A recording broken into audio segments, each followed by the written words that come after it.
अस्सलाम वालेकुम। मेरा नाम यासिर अहमद है और मैं आईसीएस एंड आईटी डिपार्टमेंट में विजिटिंग फैकल्टी मेंबर हूँ। आज हम पढ़ने जा रहे हैं ट्रांजैक्शंस के बारे में कि ट्रांजैक्शंस होते क्या हैं। ट्रांजैक्शन एक लॉजिकल यूनिट है या फिर इसको हम कह सकते हैं कि ख्याली यूनिट है जो कि एक या एक से ज़्यादा प्रोसेसेस को या ऑपरेशंस को परफॉर्म करता है ताकि कोई और इन प्रोसेसेस को नुकसान ना पहुंचाए या डैमेज कर ले या चेंज कर ले। और वो ऑपरेशंस क्या हो सकते हैं? सेलेक्ट, इंसर्ट, अपडेट, डिलीट और ये जो जितने भी एसक्यूएल की क्वेरीज हैं ये सारे ऑपरेशंस हैं। अब जो ट्रांजैक्शंस होती हैं, ट्रांजैक्शन क्या है? सेलेक्ट, इंसर्ट, अपडेट और डिलीट की जो ऑपरेशंस हैं हम इसको एक साथ करते हैं, इनको बोलते हैं ट्रांजैक्शन। वो या तो स्टैंड अलोन, जब जिसका मतलब ये है कि एसक्यूएल पे कर लें हो सकते हैं, या फिर किसी और प्रोग्राम के साथ हम एसक्यूएल को एम्बेड कर लें और उन पे हम ट्रांजैक्शंस कर सकते हैं। ट्रांजैक्शन के सिंपल एग्जांपल आप अगर देखें बैंक्स का है, ठीक है। जिस तरह आप एटीएम में कार्ड इंटर करते हैं और अपना पासवर्ड देते हैं तो आपका ट्रांजैक्शन स्टार्ट हो जाता है, तो पूरा प्रोसेस आप करते हैं। इस दौरान कोई और बंदा आपके नाम पे, अगर आप चेक के ज़रिए पेमेंट कैश निकाल रहे हैं या किसी और जगह ट्रांसफ़र करें तो वो प्रोसेस नहीं होगा क्योंकि आपका ट्रांजैक्शन उस एटीएम में स्टार्ट है। तो ट्रांजैक्शन की बाउंड्रीज क्या हैं? Begin and and transaction. Transaction start होगा और एंड होगा। यह हम नेक्स्ट स्लाइड में करेंगे, आपको क्लियर हो जाएगा। और एक और बात ये कि एक एप्लीकेशन के अंदर एक या एक से ज़्यादा ट्रांजैक्शंस हो सकती हैं और वो अलग किस तरह होगी? बिगिन एंड एंड ट्रांजैक्शन भी। एक ट्रांजैक्शन बिगिन हो जाएगा, एंड हो जाएगा, फिर और दूसरा ट्रांजैक्शन स्टार्ट हो जाएगा, फिर तीसरा, इसके साथ और ट्रांजैक्शन होंगे। अब एक सिंपल एग्जांपल हम देखते हैं। ये हमने स्लाइड 19 से कॉपी किया हुआ है, इसको हम थोड़ा एक्सप्लेन करेंगे। यहाँ पे देखिए, ट्रांजैक्शन एक लॉजिकल यूनिट है, ठीक है। यहाँ पे एंड होता है और यहाँ से स्टार्ट होता है। अब ये जो टेबल क्रिएट होती है और इसमें हम वैल्यूज इंसर्ट करते हैं यहाँ तक। अब इस दौरान कोई और बंदा इस टेबल जो क्रिएट नेम्स की बनी हुई है इसमें वैल्यूज इंसर्ट नहीं कर सकता जब तक ट्रांजैक्शन ख़त्म ना हो जाए इस पॉइंट पे। और इस दौरान इस बिगिन ट्रांजैक्शन और कमिट के दरमियान इस पे लॉक लगा हुआ होता है। सिर्फ वही बंदा इस्तेमाल कर सकता है जो इस टाइम इन ट्रांजैक्शन को यूज़ कर रहा है या ऑपरेशंस परफॉर्म कर रहा है। स्लाइड 19 में हम इसके फिर प्रैक्टिकल एग्जांपल देख लेंगे।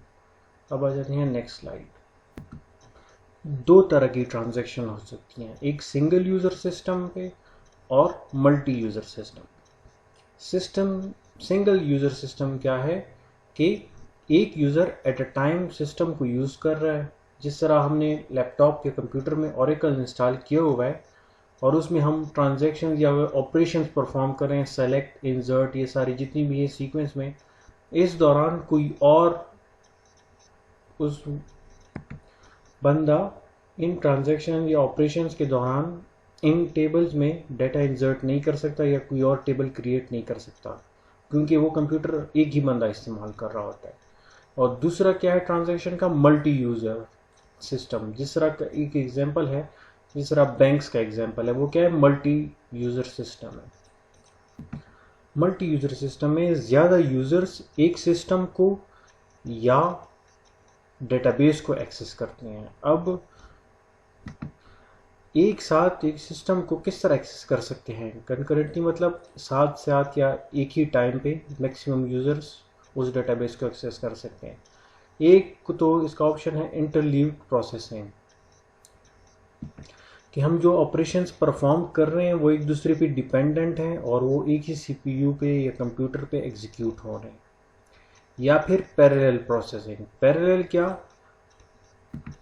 कि मल्टीपल कंप्यूटर्स या सीपीयू से लोग लॉगिन हैं और किसी टेबल में डाटा इंसर्ट कर रहे हैं या सेव कर रहे हैं एक ही टाइम पे, तो इसको बोलते हैं मल्टी पैरेलल प्रोसेसिंग। एक साथ प्रोसेस कर रहे हैं, किसी एक टेबल को एक्सेस कर रहे हैं या डेटाबेस को। इस स्लाइड में डेटाबेस की डेफिनेशन है और यह है कि कॉलम्स में हम डेटा को सेव करते हैं, लेकिन इम्पॉर्टेंट पॉइंट इसमें ये है कि बेसिक ऑपरेशंस क्या है, रीड एंड राइट। अब इनके लिए हमें ट्रांजैक्शंस की ज़रूरत की होती है, ठीक है। इसमें जो हम डेटाबेस में हम क्या करते हैं, रीड करते हैं और राइट करते हैं टेबल के अंदर। अब इसकी जो प्रॉब्लम्स हैं वो हम नेक्स्ट स्लाइड्स में देखेंगे। अब ये क्या है, डेटाबेस एक टेबल, एक कोई टेबल होगा, उसमें हम दोनों ट्रांजैक्शन परफॉर्म करते हैं, या फिर सिंपल एक बैंक की एग्जांपल ले लें कि एक अकाउंट है, एक बंदा एक बैंक से गया हुआ है, वहाँ ही डेटा चेक कर रहा है, और दूसरा बंदा है वो दूसरी ट्रांजैक्शन उसी सेम अकाउंट की कर रहा है। अब और ये टाइम है, मतलब हर एक सेम टाइम पे वो दोनों एक्सेस कर रहे हैं। T1 पे एक बंदा है, एक ट्रांजैक्शन कर रहा है, रीड आइटम एक्स, अब अकाउंट नंबर में पैसे चेक कर रहा है कि कितने हैं, और उसी दौरान T2 जो दूसरा बंदा है वो दूसरे बैंक में चेक कर रहा है। तो यहाँ पे आइटम क्या होगा, दोनों, लेट सपोज एक्स 10 है तो 10 रुपीज़ और 10 रुपीज़ आ जाएंगे। लेकिन अब T2 में क्या होगा, ये पैसे निकाल रहा है, n मतलब कोई वैल्यू है 5 रुपीज़ है या 8 रुपीज़, वो इस x से निकाल रहा है, तो यहाँ पे आ जाएगा 3, ठीक है। और यहाँ पे वो उसी दौरान दूसरा बंदा उसमें इंसर्ट कर रहा है वैल्यू, यहाँ पे 10 थी तो 10 प्लस m, लेट सपोज 5 है तो 15 हो गया, और यहाँ पे 3 हो गया। अब टाइम 3 पे इधर क्या हो रही है, वैल्यू स्टोर हो रही है, राइट कर रहा है या इंसर्ट कर रहा है। तो यहाँ 3 था तो 3 सेव हो रहा है यहाँ पे, और उसी टाइम पे जो दूसरा बंदा दूसरे बैंक में है उधर 15 स्टोर हो रहा है। अभी देखिए दोनों में कितना फ़र्क है, यहाँ पे 3 स्टोर हो रहा है उसी सेम अकाउंट में, लेकिन दूसरे बैंक में जो बंदा अब पैसे ऐड किए हुए हैं तो वहाँ पे 15 स्टोर होगा, और इसके बाद फिर T1 का बाकी प्रोसेस हो जाएगा, क्योंकि T2 ने बाकी प्रोसेस नहीं किया। y प्लस n, ये कोई और मतलब अकाउंट जो दूसरा फॉर्म है वहाँ पे y की वैल्यू स्टोर कर लें, तो यहाँ x की वैल्यू चेंज होगी दोनों में। अब इसके फिर प्रॉब्लम्स आती हैं कि किस टाइप के प्रॉब्लम्स आ सकते हैं, और कंकरेंसी कंट्रोल, कंकरेंसी जिस तरह आपने पहले ही पढ़ा हुआ है अभी इससे पहले स्लाइड्स में, कि एक या एक से ज़्यादा लोग सेम अकाउंट के एक्सेस कर रहे हैं, तो उसको हम किस तरह कंट्रोल करेंगे। तो इसमें सबसे पहले प्रॉब्लम्स क्या आती हैं, lost update problem, temporary update problem और इनकरेक्ट समरी प्रॉब्लम। इसको हम वन बाय वन चेक करेंगे। तो सबसे पहले आ जाते हैं लॉस्ट अपडेट प्रॉब्लम पे। अब हम इस टेबल को सॉल्व करेंगे, लेकिन इससे पहले हम यहाँ एक दफ़ा फिर आ जाएं, जिस तरह हमने टाइम के लिहाज से किया हुआ है कि T1, T2, T3, इस तरह हम इसको भी देखेंगे। अब एक ही अकाउंट को एक्सेस कर रहे हैं, T1 और T2, ठीक है। अब ट्रांजैक्शन 1 या एक जो पर्सन है वो रीड आइटम x कर रहा है, x कोई अमाउंट होगा, ठीक है। अमाउंट का इसके T2 नहीं कर रहा, अभी x से कोई अमाउंट है, उसने कुछ अमाउंट निकाल ली, लेट सपोज x की वैल्यू 10 है तो उसने 5 निकाल लिया, तो x में अब 5 रह गया। उसी अब क्या करे T2, अब T1 के जो है या पर्सन 1 अब वो वेट कर रहा है, या फिर सोच रहा है कि वो आगे क्या करेगा, ठीक है। उसने चेंज कर लिया, वो फर्दर ट्रांजैक्शन करेगा या क्विट कर लेगा इधर ही पे। तो उसी दौरान T2 या पर्सन 2 रीड आइटम कर रहे हैं, तो उसके लिए तो 5 आ जाएगा, नज़र आ जाएगा, क्योंकि इससे पहले यहाँ x माइनस n, x 5 रह गया था, पहले 10 था फिर 5 रह गया। अब ये जो पर्सन 2 है इसको 5 नज़र आ रहा है। अब इसने क्या किया, इसने अमाउंट ऐड कर ली, तो यहाँ पे अगर लेट सपोज m 10 के इक्वलेंट है तो 5 प्लस 10 इज इक्वल टू 15। अब यहाँ पे 15 हो गया, लेकिन उसके बाद T1 या पर्सन 1 जो वेट कर रहा था तो उसने इस वैल्यू को सेव कर लिया, तो यहाँ पे क्या वैल्यू आ गई 15, लेकिन यहाँ पे होना क्या चाहिए था 5, ठीक है, क्योंकि हम सीक्वेंस वाइज जा रहे हैं इस तरह सीक्वेंस में। तो यहाँ पे 15 स्टोर हो गया। अब इस पॉइंट पे क्या हुआ, लॉस्ट अपडेट प्रॉब्लम हुआ, क्योंकि इसमें जो वैल्यू अपडेट की थी वो गलत हो गई, कोई और वैल्यू अपडेट हो गई है। इसी तरह जो दूसरा प्रॉब्लम है टेम्पररी अपडेट और डर्टी रीड प्रॉब्लम। कि टेम्पररी एक वैल्यू हमने अपडेट की हुई थी, लेकिन वो टेम्पररी वैल्यू कोई और यूज़ कर गया, लेकिन वो वैल्यू ठीक नहीं थी, तो वो हमने यूज़ भी नहीं की, लेकिन वो किसी और जगह गलती से यूज़ भी हो गया। जिस तरह यहाँ पे इसके एग्जांपल हम देखेंगे, T1 और T2 आपने इसको समझना है, इस तरह पैरेलल वाइज दोनों सेम टाइम पे जा रहे हैं, ठीक है। जिस तरह स्लाइड नंबर इसमें था, देखिए T1 T2 T3 इस तरह आपने चेक करना है। अब टेम्परेरी अपडेट प्रॉब्लम में अब T1 एक पर्सन 1 एक ट्रांजैक्शन कर रहा है और T2 दूसरा पर्सन है। अब इसने रीड आइटम X कर लिया, लेट सपोज 10, ठीक है, और X माइनस N इसने कोई पैसे निकाल ली, लेट सपोज 5 रुपीज़ निकाले यहाँ से, तो X की वैल्यू क्या हो गई है, 5 हो गई है। उसके बाद ये क्या कर रहा है, सेव कर रहा है वैल्यूज़ को। अब इसने 5 की वैल्यू इस पॉइंट पे सेव कर लिया, लेकिन अब ये वेट कर रहा है थोड़ा, और इसी दौरान T2 या पर्सन 2 उस सेम अकाउंट को एक्सेस कर रहा है, तो वो रीड आइटम X कर रहा है। X की वैल्यू इस पॉइंट पे क्या थी, 5 थी, तो इससे 5 रीड कर रहा है, तो इसमें 5 में इसने कुछ अमाउंट मिला ली, m इज इक्वल टू 10 कह लेना लेट सपोज। अब 10 प्लस 5 15 हो गया, तो इसने सेव कर लिया, लेकिन इसी दौरान T1 का प्रोसेस कंप्लीट हुआ नहीं था और इस पॉइंट पे बिजली चली गई, या फिर इसको हम ये कह दें कि कुछ और एरर आ गया, तो ये हाफ प्रोसेस हुआ था, तो बिजली जाने के बाद या सिस्टम क्रैश होने के बाद ये पूरा का पूरा ट्रांजैक्शन थोड़ा कंप्लीट वापस हो गया, और इसने जो वैल्यू माइनस की हुई थी 5 था यहाँ पे, तो वापस 10 पे आ गया, लेकिन वो वाली वैल्यू जो 5 चेंज हो चुकी थी वो दूसरे बंदे ने या ट्रांजैक्शन 2 में इस्तेमाल हो चुकी है, तो इसको बोलते हैं टेम्परेरी अपडेट, क्योंकि T1 में वैल्यू टेम्परेरी अपडेट हो चुकी थी और किसी क्रैश की वजह से या प्रॉब्लम की वजह से वो वैल्यू सेव नहीं हुई, बल्कि वापस रिवर्ट होगी, वापस चलेगी अपनी ओल्ड पोजीशन पे जो पहले थी, लेकिन वो वैल्यू उस दौरान किसी और जगह इस्तेमाल हो गई, तो इसको बोलते हैं टेम्परेरी अपडेट प्रॉब्लम। और कौन से प्रॉब्लम आ सकते हैं, इनकरेक्ट समरी प्रॉब्लम। यहाँ पे देखें, ये T1 ट्रांजैक्शन 1 और ट्रांजैक्शन 3, या फिर इसको ये कहते हैं कि दो यूजर्स हैं, एक ही अकाउंट को एक्सेस कर रहे हैं या एक ही टेबल को एक्सेस कर रहे हैं। तो अब T3 जो ट्रांजैक्शन है या थर्ड नंबर यूजर जो है, वो अब वैल्यूज को सम कर रहा है, सम प्लस ए कोई वैल्यूज हैं वो सम कर रहा है। अब यहाँ पे ये रुका हुआ है, अब किसी वेट कर रहा है, वैल्यू इंसर्ट कर रहा है, और इसी दौरान T1 या पर्सन 1 जो है वो X में चेंज कर रहा है, X की अकाउंट की या वैल्यूज चेंज कर रहा है, ठीक है। लेट्स सपोज पहले X की वैल्यू इसने रीड आउट की 10 थी, 10 माइनस n मतलब 5 कह दें कि 5 इसने निकाल लिया, तो X की वैल्यू यहाँ पे आ गई है 5। अब उसी दौरान जब इसने X की वैल्यू 5 सेव कर ली, उसी दौरान T3 या पर्सन 3 जो है वो X की वैल्यू रीड आउट कर रहा है और सम कर रहा है, ठीक है, A के साथ सम कर रहा है।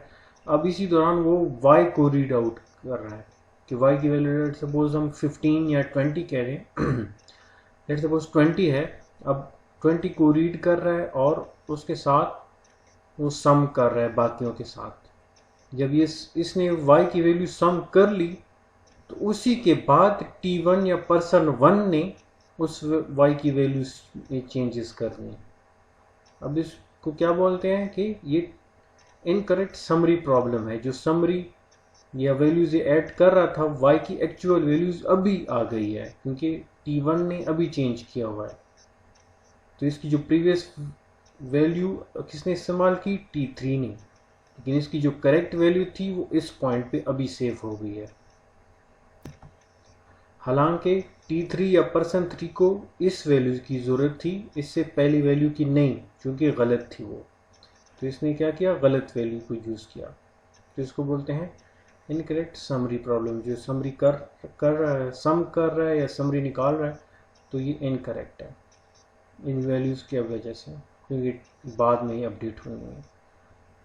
अब प्रॉब्लम्स क्या आती हैं, क्योंकि इससे पहले जो भी प्रॉब्लम्स हमने डिस्कस की वो किस वजह से आती हैं, जिस तरह यहाँ पे हमने temporary update, lost update problem, temporary update, incorrect summary problem, ये जो आती हैं वो किस वजह से आती हैं, कंप्यूटर फेलियर की वजह से, क्योंकि एक प्रोसेस दरमियान में रुक जाता है लेकिन दूसरा प्रोसेस शुरू होता है। ये बात याद रखें कि हम किसकी बात कर रहे हैं, कंकरेंसी की, कि एक ही टाइम पे दो या दो से ज़्यादा लोग एक ही टेबल को एक्सेस कर रहे हैं, तो उसमें से किसी एक का कंप्यूटर क्रैश भी हो सकता है। जब कंप्यूटर क्रैश हो जाए तो वो वैल्यू जो इसने कंप्यूटर में एंटर की होती हैं वो भी ख़त्म हो जाएंगी, क्योंकि उसने सेव नहीं की होती हैं टेबल में। दूसरा क्या प्रॉब्लम है, ट्रांजैक्शन और सिस्टम एरर। अब इसमें एरर भी आ सकते हैं, क्योंकि जब हम इंटीजर ओवरफ्लो या डिवीजन बाय ज़ीरो के टाइप के जो एरर्स आते हैं वो भी हो सकते हैं, उसकी वजह से भी ट्रांजैक्शन रुक सकती है। या फिर लॉजिकल प्रोग्रामिंग एरर्स भी इसमें आ सकते हैं। और कौन सी इसके ऑप्शन है, लोकल एरर्स और exception condition detected by transaction. जैसे कि आप डेटा टेबल में इंसर्ट कर रहे हैं या विड्रॉ रीड कर रहे हैं, वो वहाँ पे हो ही ना। जिस तरह इसके एग्जांपल है कि आपके बैंक के अकाउंट में 500 रुपये हैं और आप 1000 रुपये निकालना चाहते हैं, तो ये क्या है, ये एक्सेप्शन कंडीशंस आ जाती हैं ट्रांजैक्शन की, क्योंकि आपके अकाउंट में पैसे हैं नहीं, तो आपकी ट्रांजैक्शन कैंसिल हो जाएगी। और इस तरह एक और है कंकरेंसी कंट्रोल इन्फोर्समेंट।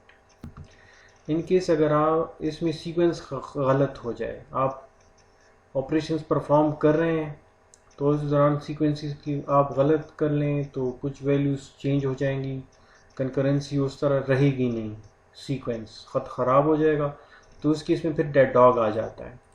तो ये सारी चीज़ें आ जाती हैं, और इसके जो एरर्स थे हमने ऊपर किए हुए हैं वो स्लाइड 7-8-9 में। जब आप ऑपरेशंस परफॉर्म कर रहे हैं तो उस दौरान डिस्क भी फेल हो सकते हैं जिसमें टेबल्स या डेटाबेस पड़ा हुआ है। और दूसरा छठे नंबर पे जो ऑप्शन है, फिजिकल प्रॉब्लम्स एंड कैटास्ट्रॉफ्स। अब इसमें बिजली की आ जाती है बात, एयर कंडीशनिंग फेलियर की क्योंकि डेटाबेसेस के लिए, जो सर्वर्स के लिए है, उसके एयर कंडीशन लगे होते हैं ताकि वो गर्म ना हो या हीट अप ना हो।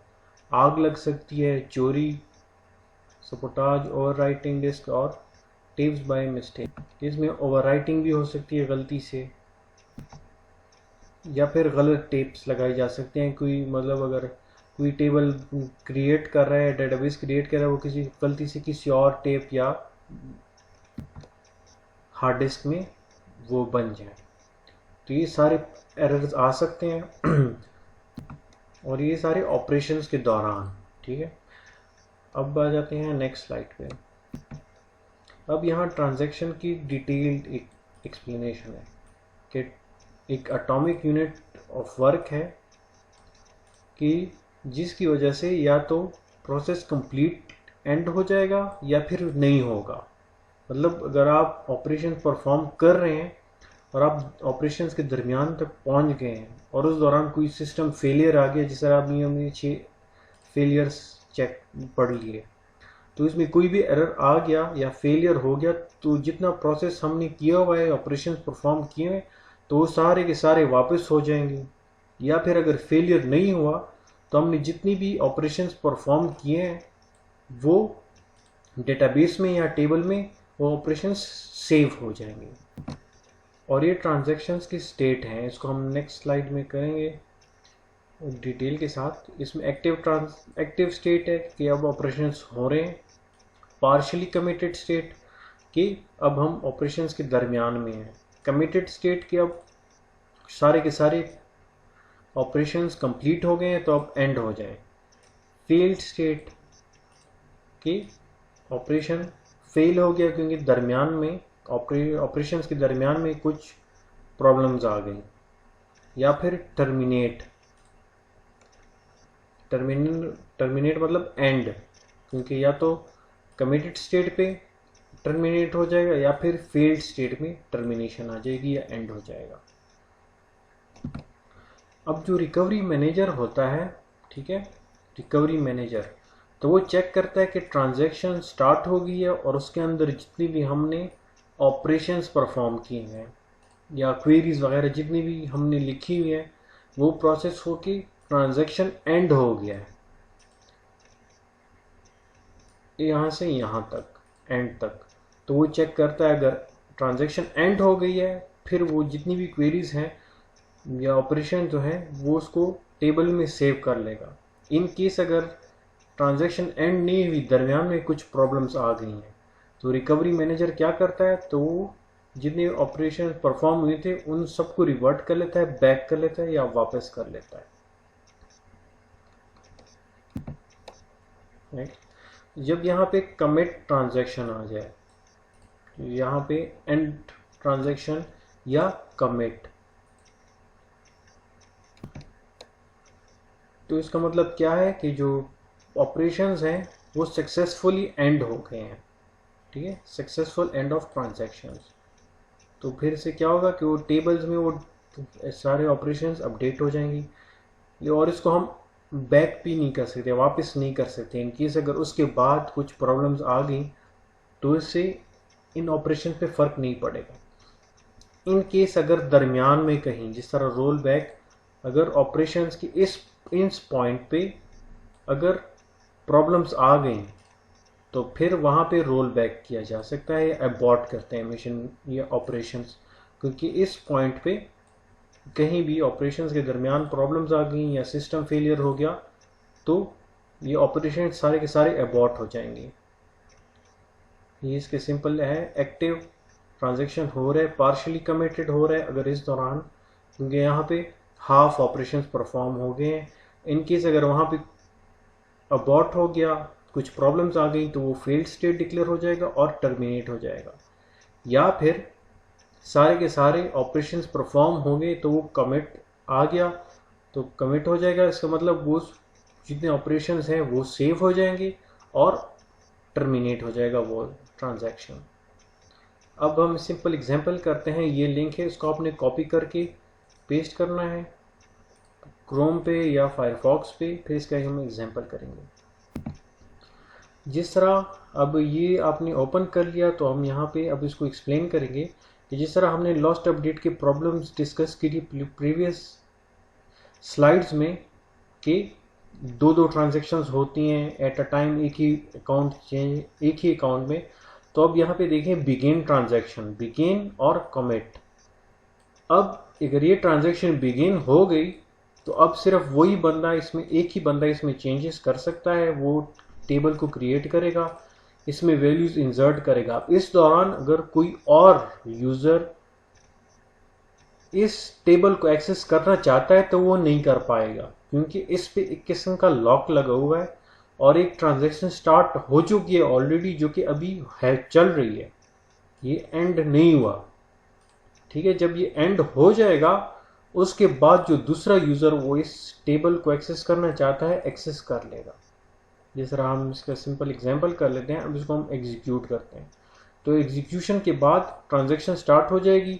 तो सिर्फ अब मैं ही इस टेबल को क्रिएट करूंगा और इसमें की वैल्यूज एक्सेस करूंगा। इस दौरान कोई और बंदा इसको एक्सेस नहीं कर पाएगा। मैं इसको एग्जीक्यूट कर लेता हूं। अब इस दौरान ये प्रोसेस चल रहा था कंप्लीट, अब कमिट हो गया। उसके बाद ये जब कमिट हो गया उसके बाद कोई और बंदा इसको भी एक्सेस कर सकता था और मैंने भी इसको एक्सेस कर लिया। अब कोई और बंदा अगर करेगा तो ट्रांजैक्शन स्टार्ट करेगा, इस टेबल में जो वैल्यूज हैं वो उसको इंसर्ट कर सकता है अभी, क्योंकि वो कमिट हो चुका है और मेरी ट्रांजैक्शन कंप्लीट हो चुकी है। अब वापस यहाँ पे आते हैं। अब नेक्स्ट यहाँ, अब बिगिन ट्रांजैक्शन, अब ट्रांजैक्शन बिगिन हो गई है इस केस में। तो इस मैं क्या कर रहा हूँ, टेबल क्रिएट कर रहा हूँ सेकेंड अटेम्प्ट पे। ठीक है, अब यहाँ रोल बैक का मतलब डिस्क फेलियर हो सकता है, सिस्टम फेलियर हो सकता है, या हम एक्सेस कर रहे हैं, एक्सेस के दौरान इंटरनेट कनेक्शन ख़त्म हो सकती है। तो बिगिन ट्रांजैक्शन में क्या हुआ, लॉक लग गया। अब क्या लॉक लग गया, इसमें क्रिएट टेबल हो जाएगा, नेम वैल्यूज इंसर्ट हो जाएंगी 3 तक। जब 3 तक हो जाए और इस दौरान कुछ एरर हो गया, ठीक है, सिस्टम शट डाउन हो गया, तो ये और इसके बाद क्या होगा, रोल बैक कॉल हो जाएगा और ये इससे पहले जो बिगिन ट्रांजैक्शन के बाद जितनी भी प्रोसेस था वो सारा का सारा ख़त्म हो जाएगा। इस तरह जिस तरह ये वैल्यूज़ ख़त्म हो जाएंगी और क्रिएट टेबल जो बिगिन ट्रांजैक्शन के बाद हुई थी वो भी ऑटोमेटिकली ख़त्म हो जाएगी और ये वाला प्रोसेस फिर आगे नहीं होगा। इसका सिंपल एग्जांपल ये देखें, बिगिन ट्रांजैक्शन हो गया, अब मैंने ट्रांजैक्शन स्टार्ट कर लिया, तो इस ऑपरेशंस के दौरान ये जो चेंजेस मैं करूँगा कोई और इसमें चेंजेस नहीं कर सकता, क्योंकि इसमें अपडेशन प्रॉब्लम्स आ जाती हैं जो हमने पहले प्रॉब्लम्स डिस्कस किए हैं। अब मैं इसको एग्जीक्यूट करूँगा। एग्जीक्यूशन के दौरान यहाँ पे देखें, बिगिन ट्रांजैक्शन हो गई, नेम क्रिएट हो गया, वैल्यूज इंसर्ट हो गई, लेकिन इसी दौरान कुछ एरर हो गया और एरर की वजह से रोल बैक जो जो चेंजेस हमने की हुई थी वो सारी की सारी ख़त्म हो गई यहाँ तक। लेकिन इसके बाद अगर आप देखें तो वहाँ पे एरर आ रहा है लाइन 13 पे, क्योंकि ये टेबल है ही नहीं, यहाँ से वैल्यूज रोल बैक हो गई हैं। और 5 और ये डिस्प्ले सेलेक्ट ऑप्शन, ठीक है, 13, 14, 15 एंड 18, 13, 14, 15 भी अब एरर दे रहा है क्योंकि कमिट किस चीज़ का, क्योंकि इससे पहले ट्रांजैक्शन सारी रोल बैक हो गई हैं, ख़त्म हो गई हैं बिगिन के बाद। तभी आपको समझ आ गया होगा कि रोल बैक वहाँ पे यूज़ करते हैं जहाँ फेलियर के चांस हो या फेलियर हो जाए। अब ट्रांजैक्शन की प्रॉपर्टीज़ पे आते हैं। अब ट्रांजैक्शन की जो प्रॉपर्टीज़ हैं वो एसेट प्रॉपर्टीज़ हैं। एसेट क्या कि ए से एटॉमिसिटी के ट्रांजैक्शन एट ए टाइम एक ही प्रोसेस की होते हैं। अगर 4-5 प्रोसेसेस चल रहे हैं तो एक प्रोसेस की ट्रांजैक्शन सबसे पहले ख़त्म होगी और उसके बाद दूसरी। इसका मतलब क्या हुआ कि या तो एक प्रोसेस कंप्लीटली परफॉर्म होगा या फिर नहीं होगा। और दूसरा क्या है, कंसिस्टेंसी प्रिजर्वेशन। कंसिस्टेंसी प्रिजर्वेशन का मतलब है कि जब ट्रांजैक्शन एक होगी तो वो डेटाबेस को एक स्टेट से दूसरे स्टेट में या जो हम ऑपरेशंस परफॉर्म कर रहे हैं तो वो कंप्लीट इन्फॉर्मेशन एक क्लियर तरीके से हो जाएंगे, उसमें किसी किस्म के एरर के चांसेस नहीं होंगे। फिर आ जाते हैं आइसोलेशन, क्योंकि ए, सी और आई का मतलब आइसोलेशन है। आइसोलेशन का मतलब क्या है कि जब हम कोई ट्रांजैक्शन परफॉर्म करते हैं या ऑपरेशंस परफॉर्म करते हैं, वो ऑपरेशंस आइसोलेशन में होंगी, क्योंकि बाकी ट्रांजैक्शंस का उस स्पेसिफिक ट्रांजैक्शन से कोई कनेक्शन नहीं, कोई वास्ता नहीं पड़ेगा जब तक कि वो ट्रांजैक्शन कमिट ना हो जाए या कंप्लीट ना हो जाए। और लास्ट वन जो है डी, ड्यूरेबिलिटी और परमानेंसी। और जब ट्रांजैक्शन कंप्लीट हो जाए या कमिट हो जाए तो वो चेंजेस फिर लॉस्ट नहीं होती, क्योंकि वो डेटाबेस में सेव हो जाती हैं। तो ये ट्रांजैक्शंस की मेन प्रॉपर्टीज हैं, atomicity, consistency, isolation and durability या परमानेंसी। Thank you.